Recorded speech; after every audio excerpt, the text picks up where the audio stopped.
आज मुहर्रम शरीफ की पहली तारीख है।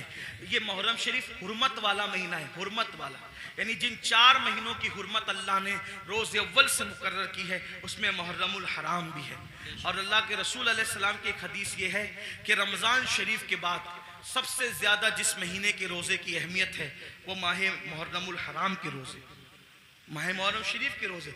इन दिनों को खुराफात बिदात में गुजारने की बजाय इबादात में गुजार, हो सके तो ये तय कर लो कि रोजाना मैंने नबी और आले नबी पर 1000 बार दुरूद शरीफ पढ़ना है।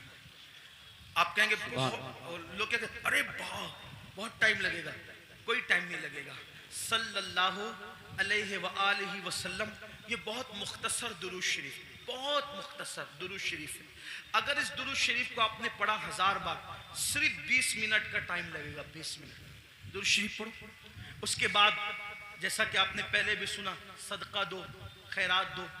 और एक बात आपको कहूँ, इसको भी ध्यान से, कि जो हम खुराफात पर और बिदात पर पैसा खर्चा करते हैं, उस पैसे को उठा के आप वो सादात किराम जो मालदार नहीं है उन पे खर्चा करो, वो उलमाए किराम जो मालदार नहीं उन पे खर्चा करो। इससे क्या होगा? खुराफात और बिदात के बारे में तवज्जो करना। 2 ग्रुप है, एक ग्रुप कहता है जायज है, एक ग्रुप कहता है नाजायज है। जो ग्रुप जायज कहता है वो भी सिर्फ जायज ही कहता है, ना फर्ज कहता है, ना वाजिब कहता है, ना सुन्नत कहता है, नहीं कहता ना। जो जायज साबित भी कर ले खुराफात को तो सिर्फ जायज ही कह सकेगा, फर्ज नहीं कह सकेगा, वाजिब नहीं कह सकेगा। लेकिन भाइयों, अपने मुसलमान भाई की मदद करना तो अल्लाह ने हम पे फर्ज किया है। बल्कि यहां तक फरमाया कि जब तक तुम अपने मुसलमान भाई की मदद करते रहोगे अल्लाह तुम्हारी मदद करेगा। और आपको बताऊं, खास तौर पे सादात की खिदमत, वो जो मालदार नहीं है, मुस्तहिक हैं, ये नहीं कहता गरीब हैं, मेरे अंदर इतनी हिम्मत नहीं कि मैं किसी सैयद को गरीब कहूं, लेकिन सादात जो मालदार नहीं है, मालदार अगर आप उनकी खिदमत करें तो होगा क्या? 2-3 बातें सुन ले, बात खत्म करते।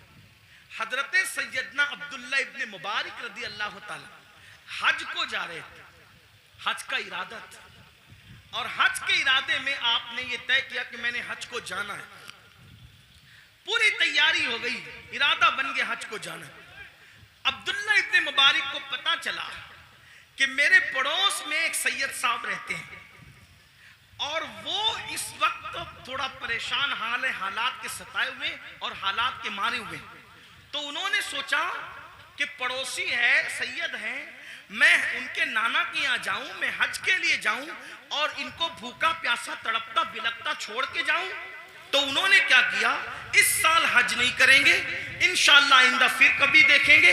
हज की पूरी रकम उठाकर उस सैयद साहब को दे दिया और उसके बाद आंसू पोंछते हुए, अब सब्र करते हुए रह गए।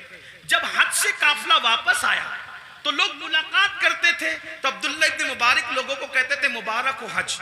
तो लोग भी कहते थे अब्दुल्ला आपको भी मुबारक हो, आपको भी मुबारक हो।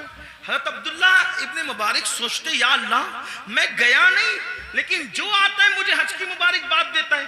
इसी फिक्र में थे, आंख लगी तो ख्वाब में गैब से निदा आई। कोई कहने वाला कहता है, अब्दुल्ला इब्ने मुबारक, तूने मेरे नबी के शहजादे की मदद के लिए हज को मुलतवी कर दिया तो तेरी ये अदा इतनी पसंद आई कि हमने तेरा हम शक्ल एक फरिश्ता पैदा किया है जो क़यामत तक तेरी तरफ से हज करता रहेगा और उसका सवाब तुझे मिलता रहेगा। सुभान अल्लाह, सुभान इसलिए अल्लाह, इसलिए खुराफात की तरफ खर्च करने की बजाय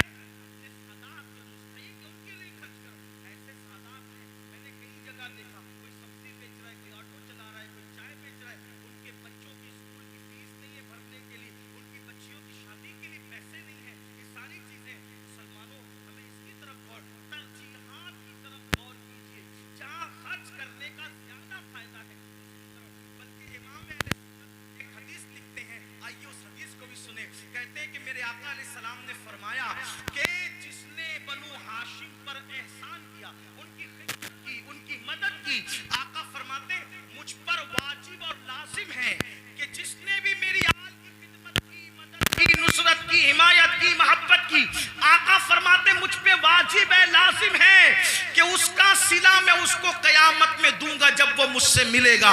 ये हदीस लिखने के बाद मेरे इमाम कहते हैं जिसका मफहूम ये सुन्नियों दौड़ो और सादात की खिदमत कर लो, इसलिए कि नबी किस किस को मिलेंगे किस किस को ना मिलेंगे अलग उन्वान है, लेकिन जिन्होंने आले नबी की खिदमत की होगी उससे मिलने का वादा मुस्तफा जाने रहमत फरमा रहे हैं। गोया के और लोग हुजूर को ढूंढेंगे और हुजूर अपनी आल की खिदमत करने वाले को सिला अता फरमा रहे होंगे, लिका का शरफ अता फरमा रहे होंगे।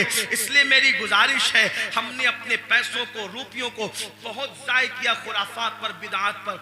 क्या खुराफात है क्या बिदात है, अपने इलाके के मुस्तनद मोतबर उलमा और मुफ्तियान किराम के पास बैठो और बैठ करके सीखो कि किन खुराफात से और बिदात से बचना है और कौन सी चीज़ें अहले सुन्नत व जमात से है। जैसे कि लोग तो शरबत पिलाने को भी बिदत कह देते हैं। आपसे कहता हूँ कि भाई शरबत पिलाना कौन सी बिदत है।